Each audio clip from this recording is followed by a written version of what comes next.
ಶರೀರಕ್ಕೆ ಚಾಲನೆ ಕೊಟ್ಟು ಶರೀರದಿಂದ ಮುಂದರಿಯುವ ಕೈಗಳನ್ನು ಕಾಲುಗಳನ್ನು ಶರೀರದ ಹತ್ತಿರಕ್ಕೆ ತಂದಿಟ್ಟುಕೊಳ್ಳುವ. ಎಲ್ಲ ಶಬ್ದಗಳಿಗಿಂತ ಉಚ್ಚ ಸ್ಥಿತಿಯಲ್ಲಿರುವಂತಹ ಮೌನದತ್ತ ಸಾಗುವ. ಮೌನ, ಇನ್ನಷ್ಟು ಮೌನ. ಇಂತಹ ಮಾನಸಿಕ ಸ್ಥಿತಿಗೆ ಯೋಗ ಸ್ಥಿತಿ ಎನ್ನುತ್ತಾರೆ. ಈ ಸ್ಥಿತಿಯ ಪ್ರಾಪ್ತಿಗೆ ಬೇಕಾಗುವಂತಹ ಸಲಕರಣೆ ನಮ್ಮ ದೇಹ, ಮನಸ್ಸು, ಬುದ್ಧಿ, ಭಾವನೆ, ಅಹಂಕಾರ ಮತ್ತು ಆತ್ಮದೊಂದಿಗೆ ಆ ಭಗವಂತನನ್ನು ಪ್ರಾರ್ಥಿಸಿಕೊಳ್ಳಲು ನಮ್ಮ ಎರಡೂ ಕೈಗಳನ್ನು ಎದೆಯ ಮಧ್ಯಭಾಗದಲ್ಲಿ ನಮಸ್ಕಾರ ಸ್ಥಿತಿಗೆ ತರುವ. 3 ಸಲ ದೀರ್ಘ ಓಂಕಾರ ಶಾಂತಿ ಮಂತ್ರ ಸ್ತುತಿಯನ್ನು ಎಲ್ಲರೂ ಒಟ್ಟಾಗಿ ಪಠಿಸುವ. ಓಂಕಾರಕ್ಕಾಗಿ ಒಮ್ಮೆ ಉಸಿರನ್ನು ಖಾಲಿ ಮಾಡಿಕೊಳ್ಳುವ. ದೀರ್ಘ ಉಸಿರನ್ನು ತುಂಬಿಸಿಕೊಳ್ಳುವ.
विष्णु गुरुदेवो महेश्वरः गुरु साक्षात् परब्रह्म तस्मै ಶ್ರೀ ಗುರವೇ ನಮಃ. ನಿಧಾನವಾಗಿ ಮುಂದಕ್ಕೆ ಬಾಗಿಕೊಳ್ಳುವ. ನಮ್ಮ ಹಣೆಯನ್ನು ನೆಲಕ್ಕೆ ತಾಗಿಸಲು ಪ್ರಯತ್ನಿಸುವ. ಮುಂದಕ್ಕೆ ಬಾಗಿಕೊಂಡು ಎಲ್ಲರೂ ಮುಂದಕ್ಕೆ ಬಾಗಿಕೊಳ್ಳುವ. ನಮ್ಮ ಇಷ್ಟ ದೇವರು, ನಮ್ಮ ಕುಲದೇವರು, ನಮ್ಮ ಅಪ್ಪ ಅಮ್ಮ, ನಮ್ಮ ಗುರುಗಳು, ನಮ್ಮ ದೇಶ ಕಾಯುವ ಸೈನಿಕರು, ಅನ್ನದಾತರಾದ ರೈತರನ್ನು ಮನಸಾರೆ ವಂದಿಸಿಕೊಳ್ಳುತ್ತಾ ನಿಧಾನವಾಗಿ ಮೇಲಕ್ಕೆ ಬರುವ. ನಮ್ಮ ಎರಡೂ ಕೈಗಳನ್ನು ಪರಸ್ಪರ ತಿಕ್ಕಿಕೊಳ್ಳುವ. ಕೈಯಲ್ಲಿ ಉಂಟಾದಂತಹ ಚೈತನ್ಯ ಶಕ್ತಿಯನ್ನು ನಮ್ಮ ಕಣ್ಣಗುಡ್ಡೆಯ ಮೇಲೆ ಇರಿಸಿಕೊಳ್ಳುವ. ನಮ್ಮ ನೆತ್ತಿಯ ಮೇಲೆ, ಭುಜದ ಮೇಲೆ, ಶರೀರದ ಎಲ್ಲ ಭಾಗಗಳಿಗೆ ಪಸರಿಸಿಕೊಳ್ಳುವ. ಮತ್ತೊಮ್ಮೆ ನಮ್ಮ ಎರಡೂ ಕೈಗಳನ್ನು ಪರಸ್ಪರ ತಿಕ್ಕಿಕೊಳ್ಳುವ. ಕೈಯಲ್ಲಿ ಉಂಟಾದಂತಹ ಚೈತನ್ಯ ಶಕ್ತಿಯನ್ನು ಕಣ್ಣಿನ ಮೇಲೆ ಇಟ್ಟುಕೊಳ್ಳುತ್ತಾ ಬೆರಳಿನೆಡೆಯಲ್ಲಿ ಹೊರಗಿನ ಬೆಳಕನ್ನು ನೋಡುವ. ಕೈಯಲ್ಲಿ ನೆಲೆಸಿರುವಂತಹ ತ್ರಿಶಕ್ತಿಗಳನ್ನು ವಂದಿಸಿಕೊಳ್ಳುತ್ತಾ ಈ ಕೈಗಳಿಂದ ಒಳ್ಳೊಳ್ಳೆ ಕೆಲಸಗಳನ್ನೇ ಮಾಡುವಂತೆ ಆ ಭಗವಂತ ಪ್ರೇರೇಪಿಸಲಿ ಎಂದು ಆತನಲ್ಲಿ ಪ್ರಾರ್ಥಿಸಿಕೊಳ್ಳುತ್ತಾ ನಿಧಾನವಾಗಿ ಕೈಗಳನ್ನು ಕೆಳಗಿಳಿಸಿಕೊಳ್ಳುವ. ಎರಡು ಕೈಗಳನ್ನು ನೇರವಾಗಿ ಮೇಲಕ್ಕೆ, ಮಂಡಿಯ ಮೇಲೆ ಬರುವ. ಮಂಡಿಯ ಮೇಲೆ ಕೈ ಮೇಲೆ ಇರ್ತದೆ. ಬಲಕಾಲು ಮುಂದಕ್ಕೆ, ಎಡಕಾಲು ಮುಂದಕ್ಕೆ, ಮೇಲಕ್ಕೆ ಬರ.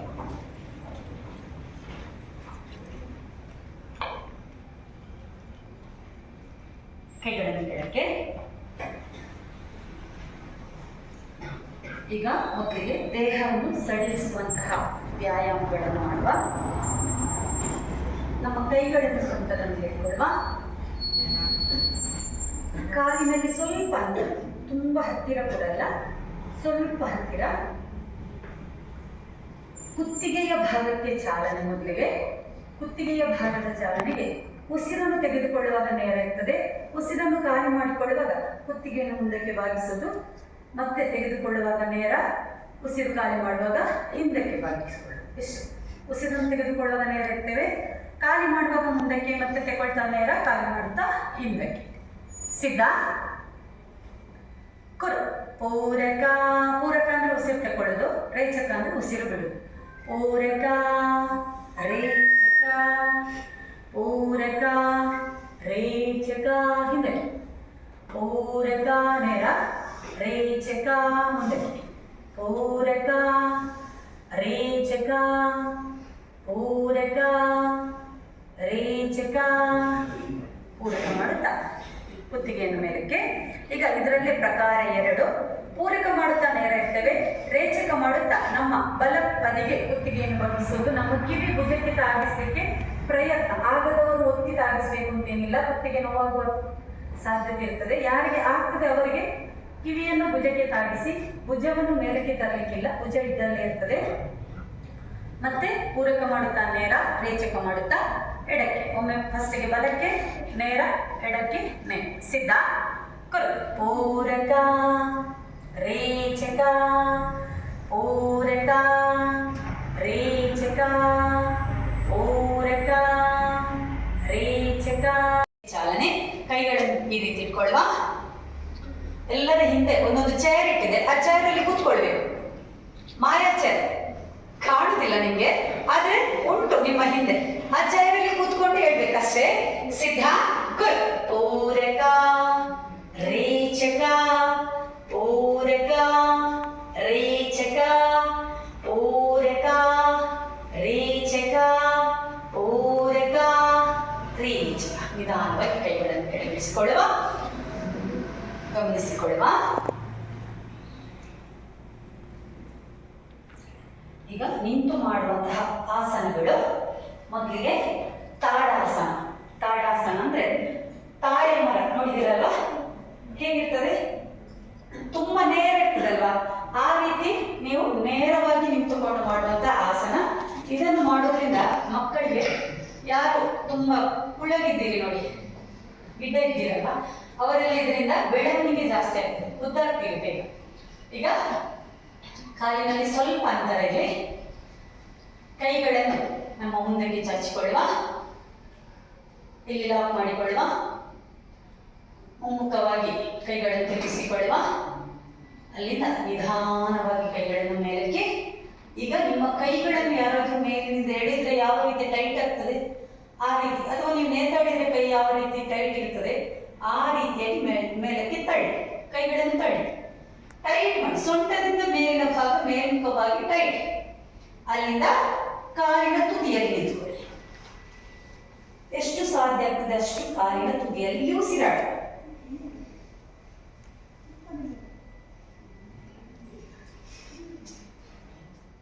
ನಿಧಾನವಾಗಿ ಕಾಲನ್ನು ಕೆಳಗಿಳಿಸಿಕೊಳ್ಳುವ. ಕೈಗಳನ್ನು ಮುಂದಕ್ಕೆ ತಿರುಗಿಸಿಕೊಳ್ಳುವ. ಸಮಸ್ಥಿತಿಗೆ. ಎಡಕಾಲು ಪಕ್ಕಕ್ಕೆ, ವಿಶ್ರಾಂತಿ. ಅಲ್ಲಿಂದ ವೃಕ್ಷಾಸನ. ವೃಕ್ಷಾಸನ ಮಾಡೋದ್ರಿಂದ ಮಕ್ಕಳಲ್ಲಿ ಜ್ಞಾಪಕ ಶಕ್ತಿ ಜಾಸ್ತಿ ಆಗ್ತದೆ, ಏಕಾಗ್ರತೆ ಜಾಸ್ತಿ ಆಗ್ತದೆ. ವೃಕ್ಷಾಸನ ಮಾಡೋದ್ರಿಂದ ಇಲ್ಲಿ ನಿಮ್ಮ ದೃಷ್ಟಿಯನ್ನು ಒಂದು ಬಿಂದುವಿನ ಮೇಲೆ ಕೇಂದ್ರೀಕರಿಸಿಕೊಳ್ಳಿ. ಯಾಕೆಂದ್ರೆ ನಮ್ಮ ದೃಷ್ಟಿ, ನಮ್ಮ ಗಮನ ಎಲ್ಲೆಲ್ಲೂ ಇದ್ರೆ ಇಲ್ಲಿ ವೃಕ್ಷಾಸನದಲ್ಲಿ ನಿಂತುಕೊಳ್ಳಿಕ್ಕೆ ತುಂಬಾ ಕಷ್ಟ ಆಗ್ತದೆ, ವಾಲಾಡ್ತಾ ಇರ್ತದೆ. ದೃಷ್ಟಿಯನ್ನು ಒಂದು ಬಿಂದುವಿನ ಮೇಲೆ ಕೇಂದ್ರೀಕರಿಸಿಕೊಳ್ಳಿ. ಕಾಲಿನಲ್ಲಿ ಅಂತರ ಇರಲಿ ಸ್ವಲ್ಪ. ಬಲಕಾಲನ್ನು ತೆಗೆದು ಎಡ ತೊಡೆಯ ಮೇಲೆ ಆದಷ್ಟು ಮೇಲಕ್ಕೆ ಇಟ್ಕೊಳ್ಳಿ. ಎರಡೂ ಕೈಗಳನ್ನು ಮೇಲ್ಮುಖವಾಗಿ ನಮಸ್ಕಾರ ಸ್ಥಿತಿ. ಒಂದು ಬಿಂದುವಿನ ಮೇಲೆ ನಿಮ್ಮ ದೃಷ್ಟಿ ಇರಲಿ. ಇಲ್ಲಿ ಉಸಿರಾಟ.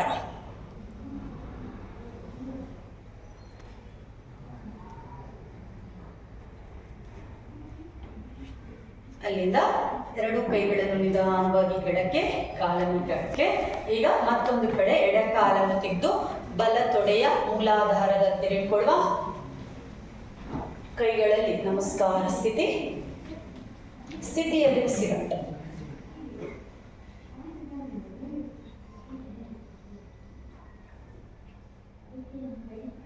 ಕೈಗಳನ್ನು ನಿಧಾನವಾಗಿ ಕೆಳಕ್ಕೆ, ಕಾಲನ್ನು ನಿಧಾನವಾಗಿ ಕೆಳಕ್ಕೆ ಇರಿಸಿಕೊಳ್ಳುವ. ಎಡಕಾಲು ಪಕ್ಕಕ್ಕೆ, ವಿಶ್ರಾಂತಿ.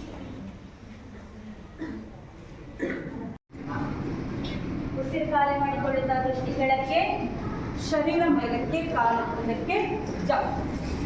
ಎಡಕಾಲು ಪಕ್ಕಕ್ಕೆ, ವಿಶ್ರಾಂತಿ. ಗಮನಿಸಿಕೊಳ್ಳುವ.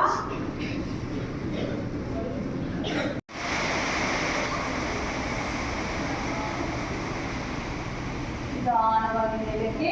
ಅಲ್ಲಿಂದ ಪೂರ್ಣ ಉಷ್ಟ್ರಾಸನ. ಕೈಗಳನ್ನು ಬಲ ಕೈಯಿಂದ ಬಲ ಕಾಲಿನ ಹಿಮ್ಮಡಿಯಲ್ಲಿ ಇಟ್ಕೊಳ್ಳೋದು, ಎಡ ಕೈಯಿಂದ ಎಡ ಕಾಲಿನ ಹಿಮ್ಮಡಿಯಲ್ಲಿ ಇಟ್ಕೊಳ್ಳೋದು. ಸ್ಥಿತಿಯಲ್ಲಿ ಉಸಿರಾಟ. ಕುತ್ತಿಗೆಯನ್ನು ಜೋಡಿಸಿರುವ.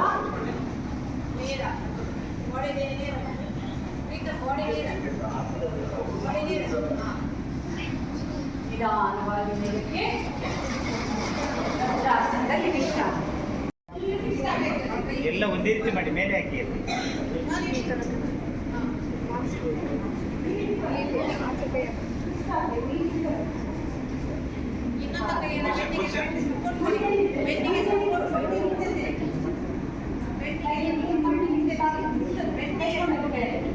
ಮಂಡಿ ಮಂಡಿ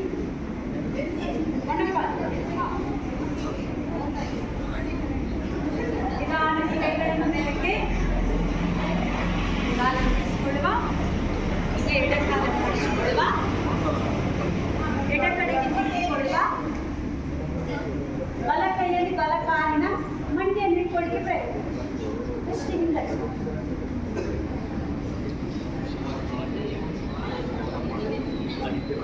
ನಿಧಾನವಾಗಿ ಕೈಗಳನ್ನು ಮೇಲಕ್ಕೆ ಕಾಲುಗಳನ್ನು ಬಿಡಿಸಿಕೊಳ್ಳುವ, ಶಿಥಿಲ ದಂಡಾಸನದಲ್ಲಿ ವಿಶ್ರಾಮ.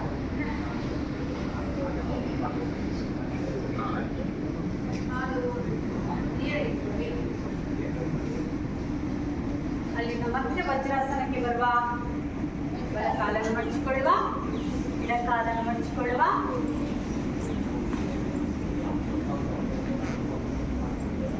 ಆದಷ್ಟು ಸ್ವಲ್ಪ ಹಿಂದೆ ಹೋಗಿ ಅಧೋಮುಖ ವಜ್ರಾಸನ, ಅಲ್ಲಿಂದ ಮಂಕರಾಸನ. ಕಾಲುಗಳಲ್ಲಿ ಅಂತರ ಇರಲಿ, ಬೆರಳುಗಳು ಹೊರಮುಖವಾಗಿರ್ತದೆ, ಹಿಮ್ಮಡಿ ಒಳಮುಖವಾಗಿರ್ತದೆ.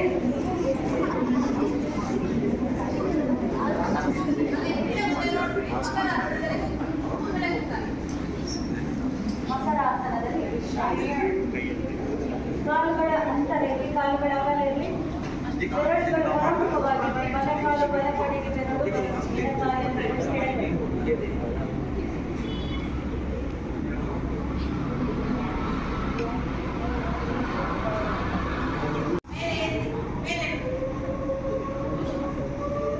ಕಾರ್ಯ ಮಾಡಿಕೊಳ್ಳುತ್ತಾ ನಿನ್ನ ಹಾಕುವನ್ನು ಕೆಳಕ್ಕೆ ಮಕರಾಸನದಲ್ಲಿ ವಿಶ್ರಾಮ.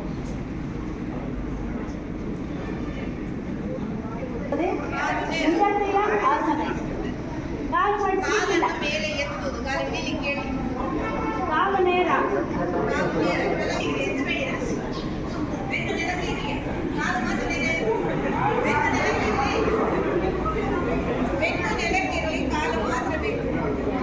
ನಿಧಾನವಾಗಿ ಬೆಳಗ್ಗೆ ವಿಶ್ರಾಂತಿ. ಕಾಲು ಮಾಡಿಕೊಳ್ಳುತ್ತಾ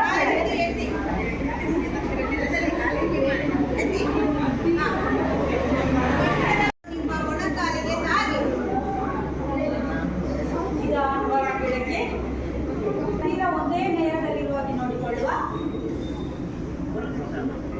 ನಮ್ಮ ಮುಕ್ಕಳ ಭಾಗ, ಗಡ್ಡದ ಭಾಗ ಒಂದೇ ನೇರದಲ್ಲಿರಲಿ. ಶರೀರದ ಮೇಲೆ ಯಾವುದೇ ರೀತಿಯ ಒತ್ತಡ ಬೇಡ, ಶರೀರ ಹಗೂರವಾಗಿರಲಿ. ಕಣ್ಣುಗಳನ್ನು ಹಗೂರವಾಗಿ ಮುಚ್ಚಿಕೊಳ್ಳುವ.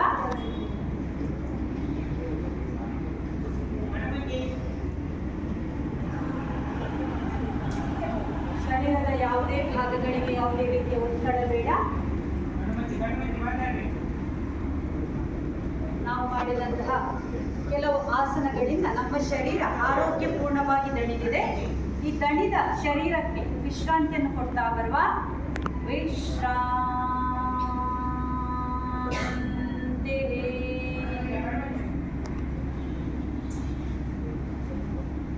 ನಮ್ಮ ಶರೀರದ ಪ್ರತಿಯೊಂದು ಅಂಗಾಂಗಗಳನ್ನು ಸೂಕ್ಷ್ಮವಾಗಿ ಗಮನಿಸಿಕೊಳ್ಳುವ.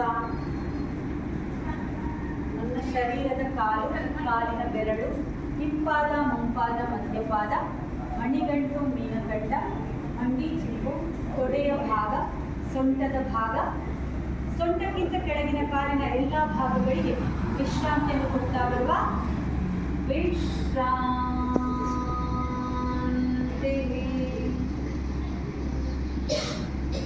ನಮ್ಮ ಹೊಟ್ಟೆಯ ಭಾಗ, ಹೊಟ್ಟೆಯ ಜೀರ್ಣಾಂಗ ಕ್ರಿಯೆಯ ಅಂಗಗಳನ್ನು ಗಮನಿಸಿಕೊಳ್ಳುವ. ಸಣ್ಣ ಕರಳು, ದೊಡ್ಡ ಕರಳು, ಜೀರ್ಣಾಂಗ ಕ್ರಿಯೆಯ ಜಠರ, ಇವುಗಳನ್ನೆಲ್ಲ ಗಮನಿಸಿಕೊಂಡು ಹೊಟ್ಟೆಯ ಭಾಗಕ್ಕೆ ವಿಶ್ರಾಂತಿಯನ್ನು ಕೊಡ್ತಾ ಬರುವ ವಿಶ್ರಾಂತಿ. ನಮ್ಮ ಎದೆಯ ಭಾಗವನ್ನು ಗಮನಿಸಿಕೊಳ್ಳುವ. ಎದೆಯ ಸ್ನಾಯುಗಳು, ಮೂಳೆಗಳು, ಪಕ್ಕೆಲುಬುಗಳು, ಹುಟ್ಟಿನಿಂದ ಇಂದಿನವರೆಗೆ ನಿರತ ಸೇವೆಯಲ್ಲಿರುವಂತಹ ಹೃದಯ ಶ್ವಾಸಕೋಶವನ್ನು ಗಮನಿಸಿಕೊಳ್ಳುವ. ಆ ಭಾಗಗಳಿಗೆ ಸಾಂತ್ವನವನ್ನು ನೀಡಿ ಹೃದಯ ಭಾಗಕ್ಕೆ ವಿಶ್ರಾಂತಿಯನ್ನು ಕೊಡ್ತಾ ಬರುವ.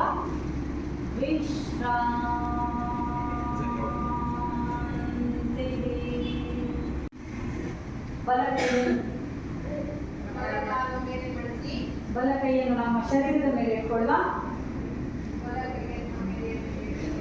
ಎಡಕಾಲನ್ನು ಮಡಿಸಿಕೊಳ್ಳುವ.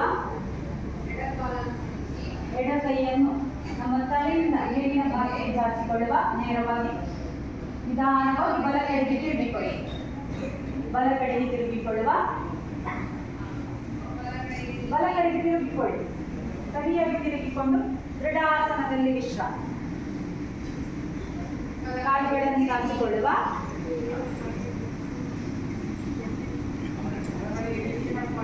ಎರಡು ಕೈಗಳನ್ನು ನಮಸ್ಕಾರ ಸ್ಥಿತಿಗೆ ತರುವ. ಬಲ ಕೆನ್ನೆಯ ಅಡಿಯಲ್ಲಿ ಇಟ್ಕೊಳ್ಳುವ. ಕೆನ್ನೆಯ ಅಡಿಯಲ್ಲಿ ಇಟ್ಕೊಳ್ಳಿ. ಬಲ ಕೆನ್ನೆಯ ಅಡಿಗೆ ಇಟ್ಕೊಳ್ಳಿ. ಮೊಣಕೈಗೆ ಮೊಣಕಾಲು ತಾಗಿ ಮಾಡಿಕೊಳ್ಳುವ. ಮಲಗ್ತಿಯಲ್ಲ ಹಂಗೆ ಇಟ್ಕೊಳ್ಳಿ. ಕೆನ್ನೆಯ ಅಡಿಗೆ ಎರಡು ಕೈಗಳು. ಅಮ್ಮನ ಗರ್ಭದಲ್ಲಿ ಮಲಗಿದಂತಹ ಭ್ರೂಣಾವಸ್ಥೆಯಲ್ಲಿ ಮಲಗಿ ಭೂಮಿ ತಾಯಿಯ ಮಡಿಲಲ್ಲಿ ವಿಶ್ರಾಂತಿಯನ್ನು ಪಡೆಯುವ. ಹಣ್ಣು ಮುಚ್ಚಿ ಹತ್ತಿರ ತಗೊಳ್ಳಿ. ಮೊಣಕಾಲನ್ನು ಹತ್ತಿರ ತಗೊಳ್ಳಿ. ಬಾಡಿ ಹತ್ತಿರ ತಗೊಳ್ಳಿ. ನಿಧಾನವಾಗಿ ಮಕರಾಸನಕ್ಕೆ ಬರುವ. ಹೊಟ್ಟೆಯ ಮೇಲೆ ಕಲ್ಕೊಳ್ಳಿ.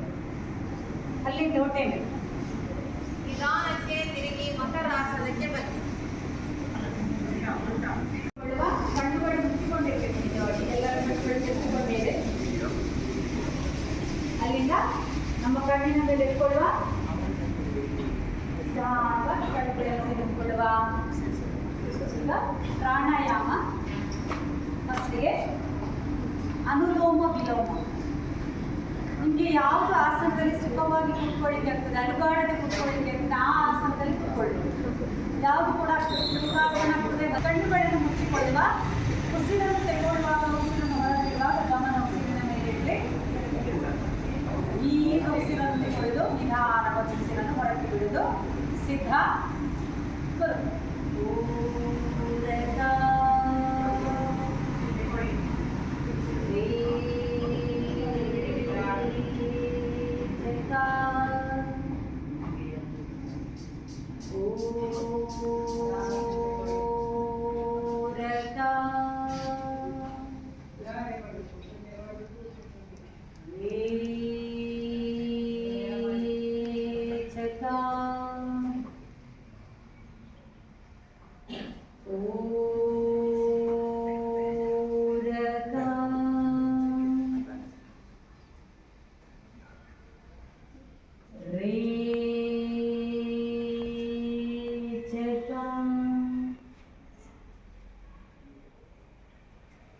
ನಾಡಿ ಶೋಧನ ಪ್ರಾಣಾಯಾಮ. ಎಡಕೈಯಲ್ಲಿ ಚಿನ್ಮುದ್ರೆ ಇರ್ತದೆ, ಬಲ ಕೈಯಲ್ಲಿ ನಾಸಿಕಾ ಮುದ್ರೆ. ನಮ್ಮ ತೋರು ಬೆರಳು ಮತ್ತು ಅದರ ಪಕ್ಕದ ಬೆರಳನ್ನು ಹೀಗೆ ಮಡಚಿಕೊಳ್ಳುವ. ಉಂಗುರದ ಬೆರಳು ಮತ್ತು ಕಿರು ಬೆರಳು ನೇರವಾಗಿರ್ತದೆ, ಹೆಬ್ಬೆರಳು ನೇರವಾಗಿರ್ತದೆ. ಈ ಮುದ್ರೆಯನ್ನು ಕೈಯಲ್ಲಿ ಮಾಡಿಕೊಳ್ಳುವ. ಬಲ ಕೈಯಲ್ಲಿ ಬಲ ಕೈಯ ಹೆಬ್ಬೆರಳನ್ನು ಬಲ ಮೂಗಿನ ಮೇಲೆ ಇಟ್ಕೊಳ್ಳುವ. ಇಲ್ಲಿ ಎಡ ಮೂಗಿನ ಗಮನವಿಟ್ಟು ಕೇಳಿ ಒಮ್ಮೆ. ಎಡ ಮೂಗಿನಲ್ಲಿ ಉಸಿರನ್ನು ತೆಕ್ಕೊಳ್ತೇವೆ. ದೀರ್ಘ ಉಸಿರನ್ನು ತೆಕ್ಕೊಂಡ ನಂತರ ಎಡ ಮೂಗನ್ನು ಮುಚ್ಚಿಕೊಳ್ತೇವೆ. ಬಲ ಮೂಗಿನಲ್ಲಿ ಆ ಉಸಿರನ್ನು ಖಾಲಿ ಮಾಡಿಕೊಳ್ತೇವೆ. ಪೂರ್ತಿ ಖಾಲಿ ಆದ ನಂತರ ಮತ್ತೆ ಬಲ ಮೂಗಿನಲ್ಲಿ ಉಸಿರನ್ನು ತುಂಬಿಸಿಕೊಳ್ತೇವೆ. ಬಲ ಮೂಗನ್ನು ಮುಚ್ಚಿಕೊಳ್ತೇವೆ. ಎಡ ಮೂಗಿನಲ್ಲಿ ಉಸಿರನ್ನು ಖಾಲಿ ಮಾಡಿಕೊಳ್ತೇವೆ. ಇಲ್ಲಿಗೆ ನಾಡಿ ಶೋಧನದ ಒಂದು ಆವೃತ್ತಿ ಆಗ್ತದೆ. ಬಲದಲ್ಲಿ ಬಲ ಮೂಗನ್ನು ಮುಚ್ಚಿಕೊಳ್ಳೋದು, ಎಡದಲ್ಲಿ ತೆಕ್ಕೊಳ್ಳೋದು. ಎಡ ಮೂಗನ್ನು ಮುಚ್ಚಿಕೊಳ್ಳೋದು, ಬಲದಲ್ಲಿ ಹೊರಗೆ ಬಿಡೋದು. ಮತ್ತೆ ಬಲದಲ್ಲಿ ತೆಕ್ಕೊಳ್ಳೋದು, ಎಡದಲ್ಲಿ ಹೊರಗೆ ಬಿಡುವಾಗ ಒಂದು ಆವೃತ್ತಿ ಆಗ್ತದೆ. ಈ ರೀತಿ 3 ಆವೃತ್ತಿ ಮಾಡಿಕೊಳ್ಳುವ. ಬಲ ಮೂಗನ್ನು ಮುಚ್ಚಿಕೊಳ್ಳುವ. ಸಿದ್ಧ. ಬೆನ್ನು ಕತ್ತನ್ನು ಆದಷ್ಟು ನೇರ ಮಾಡಿಕೊಳ್ಳಿ. ಸಿದ್ಧ ಕುರು.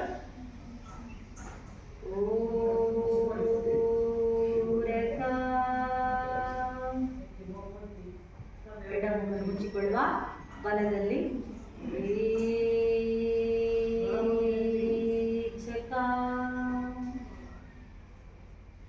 ಮತ್ತೆ ಬಲದಲ್ಲಿ ಪೂರಕ.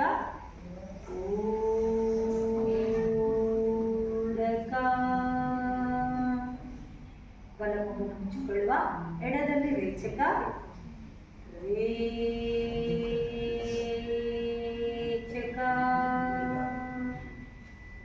ಮತ್ತೆ ಎಡದಲ್ಲಿ ಪೂರಕ ಪೂರಕ.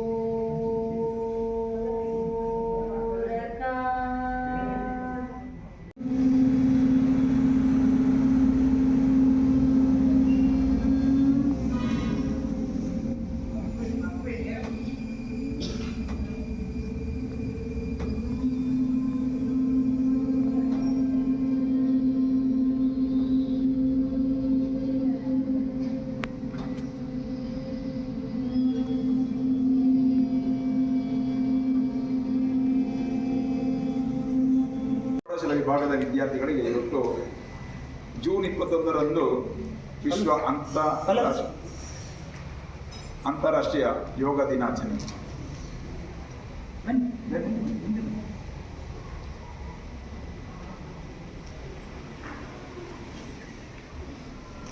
ಇವತ್ತೊಂದು ವಿಶ್ವ ಯೋಗ ದಿನಾಚರಣೆಯನ್ನು ಇಡೀ ಜಗತ್ತಿನಾದ್ಯಂತ ನಾವು ಆಚರಿಸ್ತಾ ಇದ್ದೇವೆ.